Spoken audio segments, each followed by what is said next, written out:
जहां पे हुकूमत ने कारोबार शुरू किया ना, उस कारोबार का सत्यानाश हो गया। लेकिन अगर स्टेट 1.5 बिलियन की कॉटन इंपोर्ट करके एक जगह रख के कहे कि अब जिसको चाहिए यहाँ से ले ले, कोई इंपोर्ट ना करे। मुज़म्मिल साहब, खुदा का खौफ करें, अच्छा, आप फिर से हुकूमत को कारोबार में डाल रहे हैं। आपको ये पता है कि स्टॉक एक्सचेंज का जो काम है वो फुली डॉक्यूमेंटेड है? अल्हम्दुलिल्लाह वो रियल एस्टेट भी है। अल्हम्दुलिल्लाह नहीं है। कोई इंटरेस्ट नहीं है। मीशत में सियासत ही मीशत है। इसाक डार साहब क्या करेंगे पब्लिक मौजज़ा कर रहे हैं, मौजज़ा। ये जो डॉलर की शॉर्टफॉल है वो कवर ओवरसीज पाकिस्तानी कर सकते हैं। देखें, डंडा तो फिर रहा है आपके अंदर भी। डंडा तो फिर रहा है। डंडा फिर रहा है। वो फिरदौस आशिकवान वाला सिविलियन डीएचए नजर नहीं आते। सुप्रीम कोर्ट की सोसाइटी, वापडा टाउन सोसाइटी, मतलब you name it and have it वाली बात है। एफपीआर की सोसाइटी, सोसाइटी कॉर्पोरेटिव, पार्लियामेंटेरियन की सोसाइटी, जुडिशल को क्यों भूल जाते हैं? ये तो शुक्र है सर प्राइवेट डेवलपर आया इस लाइन में जिसने लोगों को रहने के लिए छत देनी शुरू की। अगर गवर्नमेंट के ऊपर छोड़ दें फरूख सलीम साहब वाली बात, तो आज हम रोडों पे सो रहे होते। समझे सर, जो बिजनेस चल रहा है उसको बंद करने की कोशिश ना करें कि हमने उसकी कीमत पे किसी और को खड़ा करना है। Excellent sir. बिस्मिल्लाहिर्रहमानिर्रहीम। पॉलिटिकल इकॉनमी के नए एपिसोड के साथ हम हाजिर हैं और आज हमारे साथ हैं इकोनॉमिस्ट हैं फरूख सलीम साहब और इस्लामाबाद स्टॉक एक्सचेंज के चेयरमैन जाहिद लतीफ़ साहब, former president Rawalpindi chamber of commerce हैं, और एज़ यूजुअल मुज़म्मिल सोहरवर्दी साहब। पॉलिटिकल एनालिसिस के लिए हम हमेशा इनको साथ रखते हैं ताकि हम डी ट्रैक ना हों। आज जो हमने चीज़ों को लाइन में लेना है उसमें सबसे पहले तो जो अभी ये B2B गवर्नमेंट ने SRO जारी किया है बार्टर ट्रेड पे, जो कि रशिया, चाइना, अफ़गानिस्तान और ईरान के साथ है, IMF है, बजट है, और प्लस ये जो स्टॉक एक्सचेंज ने एक डिमांड की है कि हमारे ऊपर भी रियल एस्टेट वाला गेन टैक्स लगाया जाए।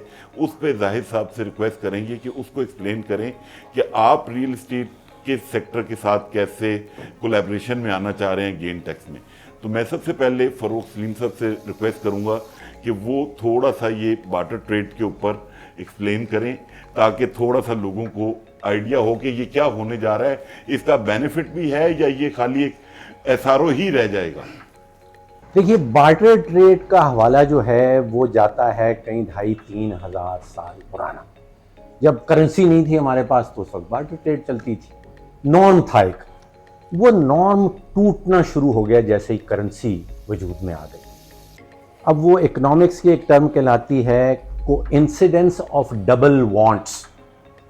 इस शर्त को आप पूरा करें तो फिर बार्टर ट्रेड जो है वो कामयाब हो जाती है।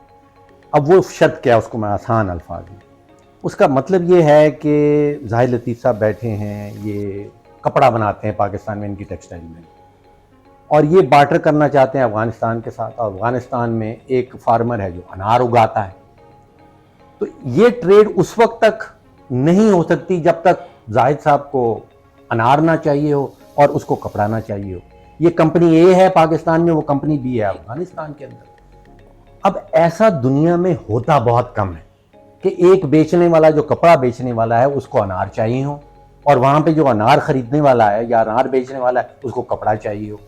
इसकी वजह से फिर करेंसी आ गई थी कि जाहिद साहब अपना कपड़ा बेचते हैं, उससे पैसे लेते हैं बजाय अनार के, और अनार बेचने वाला पाकिस्तान को अनार बेचता है और उसके डॉलर लेता है या पैसे ले लेता। तो एक तो बात यह है कि मुझे महसूस होता है अगर हम बार्टर में वापस जा रहे हैं तो क्या हम 2,500 साल पुराना काम वापस करना शुरू कर रहे हैं? ईरान, इंडिया, ईरान, अब चाइना इसकी बात बार्टर कर कर रहे हैं। गवर्नमेंट टू गवर्नमेंट तो बार्टर हो जाता है। नहीं, गवर्नमेंट थोड़ा खरीदती है ट्रेड। मतलब तेल Public- खरीदती है, चावल दे देगी, देखिए- गंदम दे देगी, प्रोक्योर करके कोई चीज जो ईरान को चाहिए वो दे देगी, इनसे कपड़ा खरीद के दे देगी, तेल ले अब आप लेगी। देखिए, जहां पे हुकूमत ने कारोबार शुरू किया ना, उस कारोबार का सत्यानाश हो गया। हुकूमत का काम हुक्मरानी करना है, उसका काम कारोबार करना नहीं है। ठीक। पाकिस्तान में देख लें, जहां जहां कारोबार किया उसने उसका बेड़ा गर्क कर दिया। स्टेट ओन एंटरप्राइज आज 2,000 अरब का नुकसान करते हैं। बिजली का काम आपकी हुकूमत कर रही है, 500 अरब की बिजली चोरी हो रही। तो हुकूमत का काम कारोबार करना नहीं है, हुकूमत का काम हुक्मरानी करना है। ठीक। तो अब आपने वो इंडिया और चाइना का जिक्र किया। अफगानिस्तान, चाइना और रूस तीनों को मिला के देखिए, पाकिस्तान की 100 अरब डॉलर की ट्रेड है दुनिया भर से सालाना बुनियाद के ऊपर। 70-75 बिलियन की हम इंपोर्ट करते हैं, 30-31 बिलियन की हम एक्सपोर्ट करते हैं। उसमें से ये तीनों मुल्क मिला के 3-4% से ऊपर नहीं जाते हैं। बिलियन से ज्यादा की ट्रेड नहीं है हमारी इन ममालिक से। वो कहते हैं इससे बढ़ जाएगी। आप कह रहे हैं कि इससे बढ़ जाएगी, मतलब वो वहां पे कोई अनार लेने वाला इनका कपड़ा चाहेगा तो बढ़ेगी ना। कितनी बढ़ा लेंगे आप? कोइंसिडेंस ऑफ डबल बॉन्ड्स के ऊपर 3%, 5%, 10% बढ़ा लेंगे तो वो बिलियन से 100 मिलियन और ज्यादा बढ़ जाएगी। तो इसका कोई ये this is a step in the right direction. आप करें, ये जरूर करें। मैं ये नहीं कह रहा कि ये बंद करें। इसका इम्पैक्ट जो है हमारी इकोनॉमी के ऊपर वो ना होने के बराबर होगा। लेकिन सर ये जो एप्टमा का हम देते हैं कॉटन की परचेज पे 1.5-2 बिलियन डॉलर, तो वो इस बार्टर ट्रेड से हम सेव नहीं कर जाएंगे? देखिए, एप्टमा खुद नहीं कुछ भी खरीदती है। उनके इंडिविजुअल जो मेंबर्स हैं, जो टेक्सटाइल मिल मालकान हैं, वो किसी कंपनी को डील करते हैं बैरूनी मुल्क में, उससे कॉटन खरीद लेते हैं। जिसको जितनी कॉटन चाहिए जिस टेक्सटाइल मिल वाले को वो ले लेते तो हैं। कोई एक मंगा के फिर यहाँ आगे सबको बेच दे और ये B2B में बंगाल है। अब जिसको यहाँ पे एक टेक्सटाइल मिल वाले को कपास चाहिए और वो किसी मुल्क से इंपोर्ट करना चाह रहा है, तो वो जिससे इंपोर्ट करना चाह रहा है, वो बार्टर की जब आप बात करते हैं तो उसी इंपोर्टर को कोई ऐसी चीज भी चाहिए जो मैं दूंगा। नहीं, मैं ये कह रहा हूँ कि अब चूंकि हमने स्टेट लेवल पे ये बात की है, आप कर रहे हैं कॉर्पोरेट इकॉनमी की बात कर रहे हैं, मार्केट इकॉनमी की बात कर रहे हैं, मैं स्टेट इकॉनमी की बात कर रहा हूँ कि अब स्टेट ऑफ पाकिस्तान ने ये फैसला किया है कि डॉलर तो अब फ़रूख सलीम साहब इस मुल्क में रहने नहीं देते हैं और इनकी मार्केट इकॉनमी जो है वो डॉलर खा जाती है 1 मिनट में। तो वो कहते हैं कि इन 4 मुल्कों के साथ, मेरा मतलब है कि हम फ़र्ज़ कर लें हमने ईरान को चावल चाहिए, तो पाकिस्तान उनको चावल दे के उनसे कोई चीज़ पाकिस्तान को चाहिए वो ले ले, और गवर्नमेंट टू गवर्नमेंट इसी तरह अफ़गानिस्तान से कोल ले रहे हैं, उसके एवज़ उनको कुछ दे दें, चाइना से हम जो ले रहे हैं उसके एवज़ वो दे दें, और उसके लिए अब मैं फ़र्ज़ कर लें पाकिस्तान में $1.5 बिलियन की हम कॉटन इंपोर्ट करते हैं हर साल, ये तो हमें पता है। अब उसमें जाहिद साहब 5 मिलियन की करते हैं, आप 10 मिलियन की करते हैं, ये 15 मिलियन की करता है, वो 17 मिलियन की करता है। लेकिन अगर स्टेट 1.5 बिलियन की कॉटन इंपोर्ट करके एक जगह रख के कि अब जिसको चाहिए यहाँ से ले ले, कोई इंपोर्ट ना करे, तो वो G2G बेसिस पे आ जाए तो चल तो जाएगा ना काम। जमीन साहब, खुदा का खौफ करें। अच्छा, आप फिर से हुकूमत को कारोबार में डाल रहे हैं। इस मुल्क का इस वक्त रियासत पाकिस्तान के ऊपर सबसे बड़ा बोझ जो है वो हुकूमत पाकिस्तान है। इस रियासत का इस वक्त जो सबसे बड़ा नुकसान होता है वो हुकूमत पाकिस्तान की वजह से होता है। मैंने अभी आपको गिनवाया 2000 अरब का आप स्टेट ओन एंटरप्राइजेस पे नुकसान कर रहा है। आज 2500 अरब का गर्दिशी कर्जा हमारा बिजली पे चल रहा है हुकूमत की वजह से। 1500 अरब का गैस के सेक्टर का गर्दिशी कर्जा है। 4000 अरब रुपए का सिर्फ इन 2 सेक्टर में गर्दिशी कर्जा है हुकूमत पाकिस्तान की वजह से। और आप दोबारा से कह रहे हैं कि हमने हुकूमत से और कारोबार करवाना है। लेटेस्ट सिचुएशन ये है कि हुकूमत पाकिस्तान सबसे बड़ी बोरोवर भी है। जो बोरोइंग कॉस्ट हुकूमत पाकिस्तान को देनी पड़ेगी, आधा बजट तो वही खा जाएगी। तो सबसे बड़ी हुकूमत से कारोबार नहीं करवाना। फिर आपका मतलब है ये B2B जो है ये हुकूमत भी नहीं कर सकती और जाहिद साहब भी नहीं कर सकते। देखिए, मैंने कहा लिमिटेशंस हैं। जब तक जाहिद साहब को अनार नहीं चाहिए, वो कहते हैं बॉर्डर पे मार्केट्स बनेंगी और वहां पे हो जाएगा। लेकिन ना पुराने दौर में जैसे 2000 साल पहले होता था। मुझे ये बताइए कि आपके पास ऐसी कौन सी चीज है जो रशिया को चाहिए? 70 साल से 75 साल से हमारा मुल्क एग्जिस्ट करता है ना जी। आपने क्या ट्रेड कर ली रशिया के साथ? वो तो बंद थी ना, नाराजगी थी, लड़ाई थी, हम तो रशिया तोड़ने चले हुए थे। आपके पास है क्या जो आप रशिया को जो रशिया चाहता है? अच्छा, मेरा सर ये पॉइंट ऑफ व्यू है कि बहरहाल जैसे इन्होंने भी अपनी बात में ये कहा कि चैलेंजेस इसके अंदर हैं, लेकिन it's may be a better step towards this thing. तो हमें मतलब शायद कुछ ना कुछ होना शुरू हो जाए।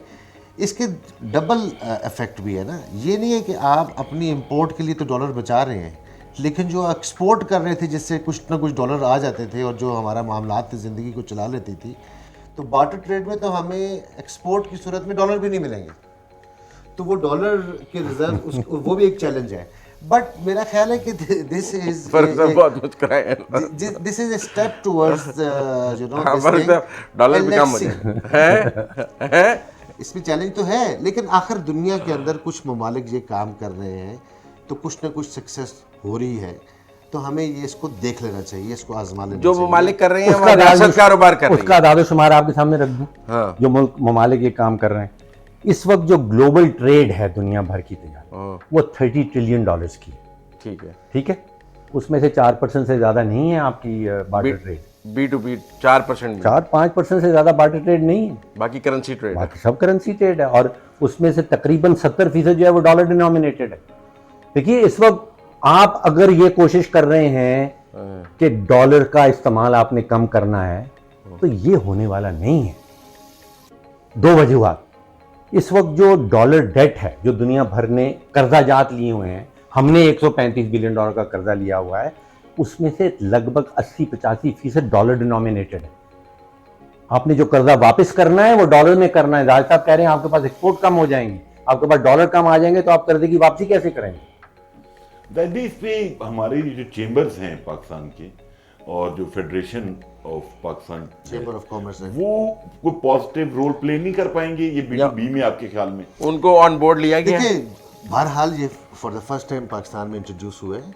हालांकि सॉरी आपकी बात काट रहा हूँ, मेरे पास जो रिपोर्ट्स हैं कि कोयटा जो चेंबर है वो इसके अगेंस्ट है, उसकी काफी रिजर्वेशन है इसके ऊपर, बार्टर ट्रेड के ऊपर। लेकिन मेरा ये ज़ाती ख्याल है कि बलूचिस्तान के अंदर जो ईरान के साथ जो ट्रेड होती है उसमें काफ़ी हद तक बार्टर ट्रेड होती है ऑलरेडी, और इधर जो हमारा अफगानिस्तान के साथ बॉर्डर है, ट्राइबल एरिया KPK वाली साइड पे, यहाँ पे भी किसी न किसी हद तक होती है। फॉर एग्जांपल मैं आपको एक एग्जांपल देता हूँ, कोयला जो है वो अफगानिस्तान से आता है, ठीक है। तो अफगानिस्तान से कोयला आता है और वो यूज़ होता है सीमेंट के लिए, सीमेंट फैक्ट्रीज के लिए ज़्यादा, बाकी एनर्जी के लिए भी होता है।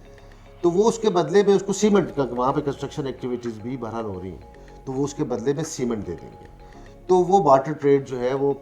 लेकिन इसके अंदर कैश-22 सिचुएशन ये है कि इट्स नॉट ओनली सीमेंट, जब आप एक्सपोर्ट करते हैं तो आपको डॉलर आती है ना, एक्सपोर्ट प्रोसीड्स आती हैं, तो उस सूरत में डॉलर वो भी proceeds नहीं डिक्लाइन हो आएंगे, जाएंगे, वो उसके बदले में आपको कोयला आ जाएगा।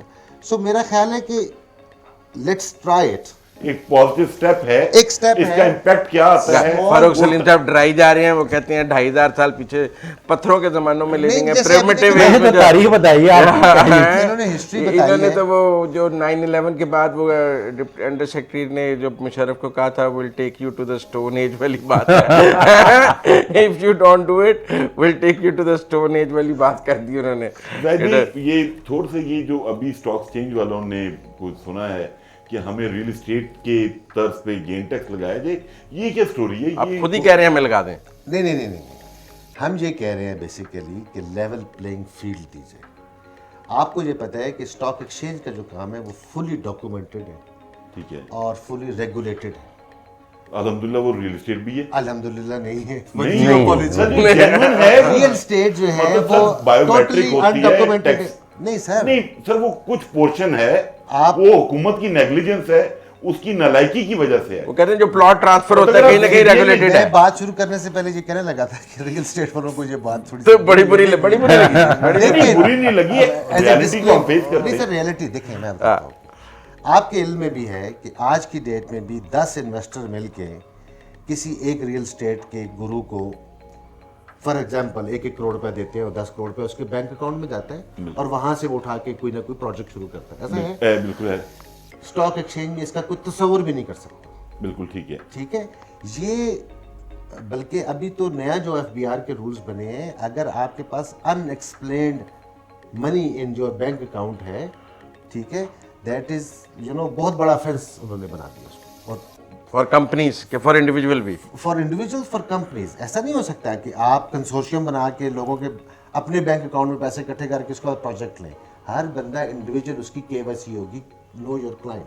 हमारी स्टॉक एक्सचेंज के अंदर क्यों हमारी स्टॉक एक्सचेंज ग्रो नहीं की है, डिस्पाइट द फैक्ट कि 230 मिलियन की कंट्री है पॉपुलेशन वाली, और तमाम इंडस्ट्री जो है वो रोबस्ट तरीके से चल रही हैं, अच्छे डिविडेंड पे आउट्स भी दे रही हैं, लेकिन लोगों को कॉन्फिडेंस इसलिए नहीं है कि बेतहाशा लोगों को आसानी है कि वो वहाँ पे जाकर और अनडॉक्यूमेंटेड सेक्टर के अंदर इन्वेस्टमेंट कर लें। आपको याद होगा आज से कुछ साल पहले तक प्राइस बॉन्ड्स भी बेयर होते थे, बिल्कुल, वहाँ पे भी सारी इलीगल मनी पार्क होती थी। वो तो भी फैक्टर्स की वजह से रियल सर, एस्टेट जो एजेंट भी काम और हमें डेवलपर खुद भी DNSBP जो बने। काम हमें खुद करने चाहिए वो कभी हमसे IMF करवाता है, कभी FATF करवाता है। काम वो हैं जो अच्छा, अब आप ये चाह रहे हैं कि what's your proposal for budget in proposal for budget ये है कि लेवल प्लेइंग फील्ड कर दी जाए with real estate? With real estate, ताकि या तो हमें उसमें भी उनकी क्या तरह- लेवल प्लेइंग फील्ड या आप तो मांग हमें रहे भी हैं? उनकी तरह खुली छुट्टी दे दी जाए, या उनको भी हमारी तरह रेगुलेटेड डॉक्यूमेंटेड कर दिया जाए। नहीं, क्या गेन टैक्स थोड़ा वाले क्या explain- नहीं, गेन टैक्स क्या मांग रहे हैं आप? रियल एस्टेट के ऊपर कैपिटल गेन टैक्स कितने साल के बाद एग्जेम्प्टेड है? कोई एग्जेम्प्टेड नहीं है सर। मेरे ख्याल जब पाँच भी आप साल property के बेचें- बाद है। सर वो जो 236C है उसका तो टाइम पीरियड ही ओपन कर दिया है। आपकी इनहेरिटेड प्रॉपर्टी है, वो आपको 40 साल पहले मिली है, आप जब भी उसको सेल करेंगे आपने 236C पे करना है। अंडर सेक्शन 37 आपकी टाइम लिमिट 6 साल है। अच्छा, मैं आपको स्टॉक मार्केट के अंदर जो है ना कोई टाइम लिमिट नहीं है, पहले थी वो भी ख़त्म हो गई है, और उसमें आप जब कभी भी शेयर्स बेचेंगे आपको कैपिटल गेन जो होगा उसके ऊपर टैक्स देना पड़ेगा। गुजारिश ये है कि अगर आप ये समझते हैं कि ऑलरेडी हमारे ऊपर वही तरह के टैक्सेस लगते हैं जो कि कैपिटल मार्केट में लग रहे हैं, तो फिर तो कोई फिक्र करने की बात नहीं, ठीक है ना। जब भी जितने भी बिजनेस के सेक्टर हैं उन सब में लेवल प्लेइंग फील्ड होगी। अब देखें, आम एक इंडस्ट्रियलिस्ट को ये प्रॉब्लम भी होती है कि जी इस इंडस्ट्री को आप सब्सिडी दे रहे हैं और मेरी इंडस्ट्री को सब्सिडी नहीं दे रहे, तो वो लेवल प्लेइंग फील्ड ना हुई। बिल्कुल तो ठीक है। दुनिया के अंदर ये एक मानी हुई बात है कि लेवल प्लेइंग फील्ड इन तमाम बिजनेसेस के अंदर हो, अपने अपने जोरे बाजू पे और उसके अपनी कॉम्पिटेंस पे, प्राइस के ऊपर, सर्विसेज के ऊपर जाके कम्पीट करें, चाहे जाए कि आपको कोई ना कोई बेनिफिट्स मिल रहे हों गवर्नमेंट की तरफ से और उस वजह से आप एक्सेल कर रहे हो। फारूक साहब वो कहते थे कि मरियम नवाज तो कहती है ना लेवल प्लेइंग फील्ड होनी चाहिए, मतलब मेरे और हमारे और इमरान खान के दरमियान, या मेरा बाहल कर दो या इमरान खान को नाहल कर दो। उन स्टॉक एक्सचेंज रियल एस्टेट की लेवल प्लेइंग फील्ड मांग रहे ने, एक किन्नू नाहल करिए या किन्नू अहल कर देना। ऐसा तो आपकी तो काफी गहरी नजर है। इशू ये है, मैं भी फाइलर हूँ, आप भी हैं, जाहिद साहब भी हैं। टोटल कोई अप्रॉक्सीमेटली का जो फिगर आता है टैक्स रिटर्न्स का वो 35 लाख हैं, और उसमें से भी कुछ 16 लाख जो हैं वो नील की रिटर्न फाइल करते हैं। तो गवर्नमेंट ने इनडायरेक्ट टैक्सेस की भरमार की हुई है। तो आप जैसे अभी जाहिद साहब ने कहा, तो यार जो टैक्स पेयर्स हैं उनको कोई रिलीफ तो दे देना। मतलब एक जो टैक्स पे नहीं कर रहा उसके लिए भी इलेक्ट्रिसिटी का वही बिल है, उसमें वही जीएसटी विद होल्डिंग लग के आ रहा है, और जो टैक्स पे कर रहा है उसके लिए भी वही है। मतलब हम कब टैक्स रिफॉर्म्स की तरफ जाएंगे? मैं पहले जरा लेवल प्लेइंग फील्ड का जवाब दूं। Level playing एक फील्ड के ये जो आप जो स्टॉक एक्सचेंज वाले बजट में मांग रहे हैं कि इन्हें रियल स्टेट वाली सहूलियात दे दें, तो वो दे दी आनी चाहिए। देखिए, स्टॉक एक्सचेंज वालों से और स्टॉक एक्सचेंज से बड़ी ज़्यादती हुई है पाकिस्तान की तारीख। आज से 5 साल पहले, 6 साल पहले कोई $100 बिलियन की कैपिटलाइजेशन थी हमारे स्टॉक एक्सचेंज, आज वो 20 बिलियन पे पहुंच गई। 80 बिलियन साइफन ऑफ हो गया। साइफन ऑफ नहीं, वैल्यू गिर गई आपकी। वैल्यू गिर गया सर, वो डिवैल्यूएशन की वजह से वैल्यूएशन की वजह से भी गिरी है, दोनों इनकी impact अपनी वैल्यूएशन से वजह गिरी है। स्टॉक एक्सचेंज जो है ना, वो दुनिया भर में आप उसको क्या कहें कि वो एक बुनियाद बनती है आपकी इंडस्ट्रियलाइजेशन की। आपने इंडस्ट्री लगानी है, स्टॉक एक्सचेंज अगर बड़ा एक्टिव है, रोबस्ट है, आप वहाँ से जाके पैसा निकालेंगे और अपनी इंडस्ट्री लगाएंगे, शेयर फ्लोट करेंगे तो शेयर फ्लोट करेंगे। और हमारे यहाँ मेरा ख्याल है कि कोई 2.5-3 लाख से ज़्यादा इनके एक्टिव इन्वेस्टर्स नॉट नहीं। Even a quarter% of the entire. अंदाजा कीजिए 24 करोड़ में से 2-2.5 लाख से ज़्यादा लोग नहीं हैं जो स्टॉक एक्सचेंज के अंदर इन्वॉल्व। और ये भाई उसकी कितने होने चाहिए? है। एक मूल्य इंडिया- क्या बैरोमीटर है मैं बता देता हूँ डेवलपिंग कंट्री के लिए। देखिए ना, अब आप मुझे न्यूयॉर्क स्टॉक एक्सचेंज का तो ना समझाएं। मुल्क दुनिया में 100 के करीब डेवलपिंग कंट्रीज हैं। डेवलप्ड कंट्रीज की तादाद कम है, डेवलपिंग कंट्रीज की तादाद ज़्यादा है। एवरेज हमारी तरह की इकॉनमी के डेवलपिंग कंट्रीज में क्या एवरेज होनी चाहिए? देखिए, यहाँ पे हमारा जो स्टॉक एक्सचेंज की कैपिटलाइजेशन है वो 7-8% जीडीपी से ज़्यादा नहीं है। ये आम जो डेवलपिंग कंट्रीज हैं वो 35-40% तक उनकी जीडीपी जाती है। जो स्टॉक एक्सचेंज की कैपिटलाइजेशन है वो 35-40% ऑफ देयर जीडीपी होती है। हमारी तो बहुत कम इनका है। क्वेश्चन ये था कि कितने लोग किसी भी मुल्क के अंदर हैं। मतलब उन्होंने इन टर्म्स ऑफ क्वांटम बात कर ली, चलें लोग कम हो या ज़्यादा हो, लेकिन 35% of the GDP stock exchange होना चाहिए। जी, हमारी 6-7% से ऊपर नहीं जाती। सर, मैं आपको गुजारिश करूं कि फाइनेंशियल लिटरेसी के हवाले से पाकिस्तान इज़ फॉर बिहाइंड। हमारा नेबरिंग कंट्री इंडिया, उसके अंदर 5 से 7% of the population is involve in stock exchange. Bangladesh की परसेंटेज हमसे कहीं ज़्यादा है, श्रीलंका की परसेंटेज हमसे कहीं ज़्यादा है। डेवलप कंट्री अमेरिका में तो खैर 50% तक लोग हैं जो कि कैपिटल मार्केट के, पेंशन फंड्स, एवरीवन जो गवर्नमेंट एम्प्लॉय भी है उसकी जो पेंशन का फंड होता है वो भी कहीं इनडायरेक्टली स्टॉक मार्केट में लग रहा होता है। ऑन दी अदर हैंड हमारे पाकिस्तान के अंदर चूँकि बाकी कुछ सेक्टर्स ऐसे थे जहाँ पे लोग जाके अपनी पैसों को पार्क कर सकते थे, उसकी वजह से कभी भी स्टॉक एक्सचेंज नहीं जो है हमारी रोबस्ट नहीं हुई, ग्रो नहीं की। हालांकि Which is होना not a स्टॉक को चाहिए। होना चाहिए। मेरा ख्याल है आपका पी जो है 3-4 से ऊपर नहीं चल सर रहा। हमारा 3.8 है 3.8 और हमारे जो इंडिया में हमारे रीजनल कंट्रीज 7-8 होना। No sir 12.2, 12। इतना बड़ा फर्क है। आम लोगों को पी बता दें। इसका मतलब ये है कि अगर मल्टीपल है, एक प्राइस टू अर्निंग रेशो की मल्टीपल है। और इसी तरह सर हमारा मॉर्गन स्टैनले कंपोजिट इंडेक्स जो पूरी दुनिया के अंदर इंडेक्स को और मुल्कों को मॉनिटर कर रहा होता है, वो कहता है कि सबसे बड़ी डिविडेंड यील्ड पाकिस्तान की इस वक्त कंपनीज दे रही हैं, क्योंकि रेट बहुत नीचे है, डिविडेंड यील्ड ऊपर है और लोगों में कॉन्फिडेंस ही नहीं है कि लोग आके स्टॉक्स खरीद सकें। मुजम्मिल साहब, आप लोग सारी सियासत की बात करते हैं, मईशत का किसी का कोई इंटरेस्ट नहीं है। मईशत सियासत ही मईशत है। देखें एक हमारे वो जो हमारी मजहबी जमातें हैं वो कहते हैं कि हमारा मजहब ही हमारी मईशत है, ठीक है ना, इस्लामी मईशत की बात होती है। तो हमारी तो सियासत ही मईशत ही सियासत है, तो फिर ये देख लें क्या पॉलिटिकल इकोनॉमी की फिर बात क्या है, हल हुआ मईशत ही सियासत है। पर भाई लास्ट 1 मिनट, बजट कैसा देखते हैं आप ओवरऑल आम पब्लिक के लिए? आपको क्या लगता है इसहाक डार साहब क्या करेंगे पब्लिक? मौजज़ा कर रहे हैं, मौजज़ा। देखिए, हुकूमत ये चाहेगी कि एक इलेक्शन बजट आए, हुकूमत ये चाहेगी कि सियासी बजट आए, हुकूमत ये चाहेगी कि बजट में ऐसे ऐलानात किए जाएं कि उसके एवज हमें वोट मिल सकें। मेरा ख्याल है कि इसीलिए शायद हुकूमत ने ये फैसला किया कि हम IMF की छतरी में नहीं रहते। अगर IMF की छतरी में रहते तो फिर IMF चाहती कि आप एक माशी बजट दें।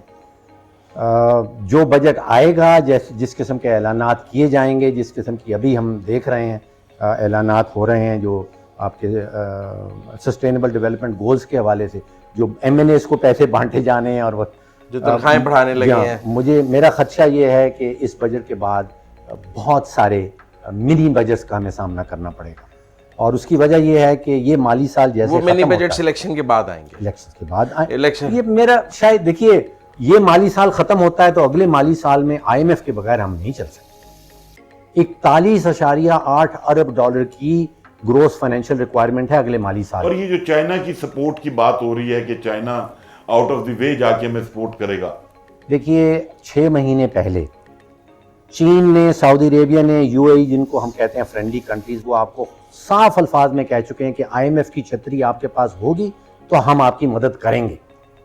वो ज़माना ख़त्म हो गया। एक ज़माने में सारे आलमी मालियाती इदारे IMF के ऊपर डिपेंडेंट होते थे, अब ममालिक भी उनके ऊपर डिपेंडेंट होते हैं। वो कहते हैं मॉनिटरिंग मैकेनिज्म जो है वो दुनिया में सिर्फ एक इदारे के पास है और उस इदारे का नाम है IMF। जब तक उसकी छतरी आपके पास नहीं होगी तो कोई आपकी मदद करने को तैयार नहीं है। ज़ाहिद भाई, बजट मैं समझता हूँ कि बजट जो है वो बड़ा चैलेंजिंग है, और चूँकि अगर इन लोगों को तो पता होगा गवर्नमेंट को कि इलेक्शंस हो रहे हैं या नहीं हो रहे, और अगर अक्टूबर में इलेक्शंस हो रहे हैं तो वो पूरा उनकी कोशिश होगी कि वो स्वीटनर डाल के तो बजट को दें। बट इनॉर्मस किस्म के जो है आगे हमारे ऊपर बर्डन्स खड़े हैं, और आई एग्री विद हिम कि फिर उनको, अगर उन्होंने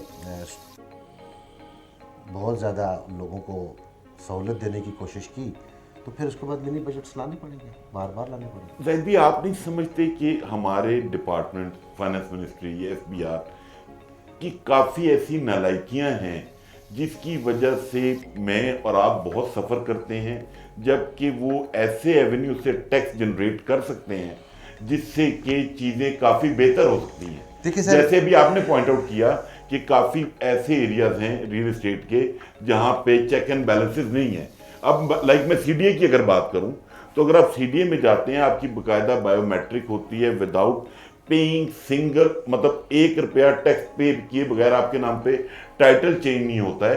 तो जिन जगहों पे ये चीज़ें नहीं हो रही, ये अवाम ने तो नहीं करनी, ये गवर्नमेंट ने करनी है। देखिए, गवर्नमेंट के अलावा एक पॉलिटिकल विल की बहुत ज़्यादा ज़रूरत है। आपको मैं बताऊं कि ये जो प्राइवेटाइजेशन वाला मामला है, पिछले कितने सालों से प्राइवेटाइजेशन नहीं हो सकी।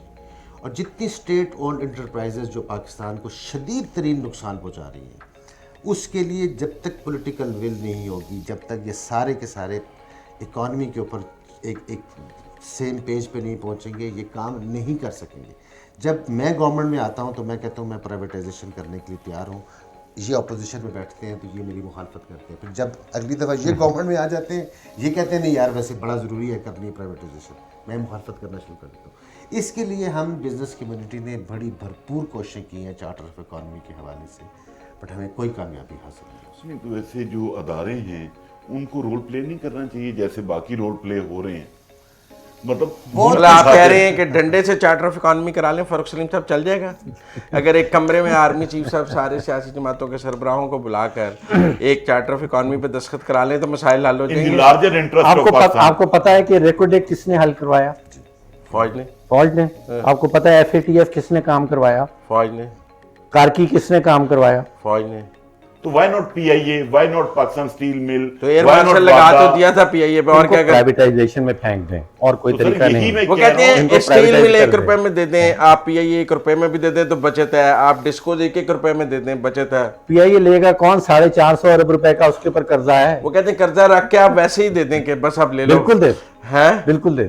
हाँ, कहीं ना आगे तो नहीं चढ़ेगा ना, कहीं ना ब्लीडिंग रोकनी पड़ेगी ना, कहीं ब्लीडिंग तो रोक लें। वो कहते हैं पिछले कर्जे की बात कर लेंगे, ब्लीडिंग तो रोक लें। मुजम्मिल साहब, चूरन बिकता है सियासी, माशी चूरन नहीं बिकता है।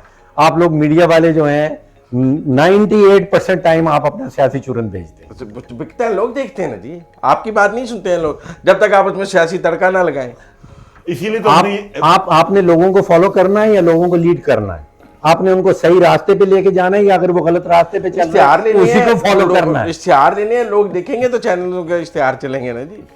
तो फिर ये स्टॉक एक्सचेंज के लिए बजट कैसा देख रहे हैं? देखें, डंडा तो फिर रहा है आपके अंदर, डंडा तो फिर रहा है, डंडा फिर रहा है। वो फिर 2 साल कमान वाला मंजी से डांग फेरो, डंडा तो फिर रहा है सीधे। तो अच्छा, आपको पता है सबसे बड़ा प्रॉब्लम था रेटिंग्स, वो तो बंद कर दी हमने। अब सब प्रोग्राम नंबर 1 है, कोई लड़ाई खत्म कर दी उन्होंने नंबर 1 की। रेटिंग कंपनी खैर वो भी ज्यादा थी, सिर्फ एक कंपनी थी और वो उनके बैंक अकाउंट भी आपको पता है ना वो कहाँ जा रहे थे पैसे, वहां से वो भी PTI की तरफ जा रहे थे। तो वो एक कंपनी थी, उसकी मोनोपोली थी, वो गलत काम, वो गलत था। अब आप रियल एस्टेट पे आखिरी 3 मिनट 5 मिनट बात कर रहे हैं। रियल एस्टेट के लिए गवर्नमेंट से यही है कि आप थोड़ा सा वाइजली चलें, ओवरसीज पाकिस्तानीज को अट्रैक्ट करें ताकि फॉरेन रेमिटेंस पाकिस्तान में आए। ये जो डॉलर की शॉर्टफॉल है वो कवर ओवरसीज पाकिस्तानी कर सकते हैं, बट इतनी हैवी टैक्सेशन पे वो नहीं आएंगे।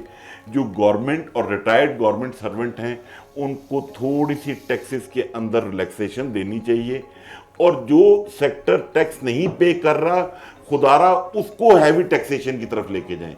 जो ऑलरेडी टैक्स पे कर रहे हैं उनको थोड़ा सा लाइटर टोन में डील किया जाना चाहिए। फारूक सलीम साहब, कुछ DHAs और बनाएं, कुछ हाउसिंग सोसाइटियाँ और बनाएं, बहरिया नए बनाएं, ये एहसन मलिक साहब कह रहे हैं आइन के मुताबिक। मुजम्मिल साहब, आपको पता है कि DHAs जो पूरे पाकिस्तान में हैं उसमें 97% सिविलियन रहते हैं, पर उसमें बाहर के लोगों गवर्नमेंट साहब को DHA नजर आते हैं, सिविलियन DHA नजर नहीं आते। सुप्रीम कोर्ट की सोसाइटी, वापडा टाउन सोसाइटी, मतलब you name it and have it वाली बात है। FPR की सोसाइटी, कोऑपरेटिव जुडिशियल को क्यों भूल जाते हैं? अच्छा सर, मेरी इसमें एक छोटी सी गुजारिश है कि ज़रूरी है कि हम किसी बहरिया को या DHA को करें।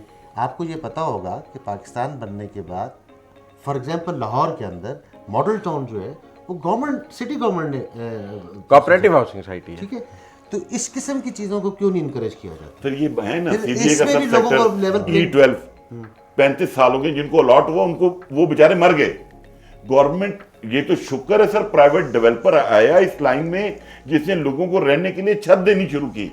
अगर गवर्नमेंट के ऊपर छोड़ दें फारूक सलीम साहब वाली बात, तो आज हम रोडों पे सो रहे होते। समझे सर, बात ये है कि एक जमीन मुख्तस करें, वो गवर्नमेंट मुख्तस करे, ठीक है, उसके ऊपर 3-4 बिल्डर्स को उनको कम्पीट करें आके जिस तरह आपका होता है F11 1 2 3 4 राइट, उसी को ABCD में कर दें और चारों को कहें कि जी आप आके यहाँ पे डेवलपमेंट करें। अच्छा। जमीन देखो ना, जमीन गवर्नमेंट की होगी, सस्ती होगी, आप और सस्ते समझते हैं housing बन जाएंगे। कि ये रियल स्टेट की जो ये कहते हैं कि ओवरसीज का पैसा सबसे आसान तरीका लाने का है कि उसको प्लाटों में लगा लें, तो लोग फॉरेन प्लाट प्लाटों में नहीं, वो घरों पे प्लाटों में लगा लें। तो वो कहते हैं कि ओवरसीज के पैसों के लिए आपको रियल स्टेट को मजीद टैक्स हॉलीडे या मजीद रियायतें दें। देखिए, रियल एस्टेट का बिजनेस पाकिस्तान के हवाले से बड़ा इंपॉर्टेंट बिजनेस है। जो बिजनेस चल रहा है उसको बंद करने की कोशिश ना करें कि हमने उसकी कीमत पे किसी और को खड़ा करना है। Excellent sir. हाँ?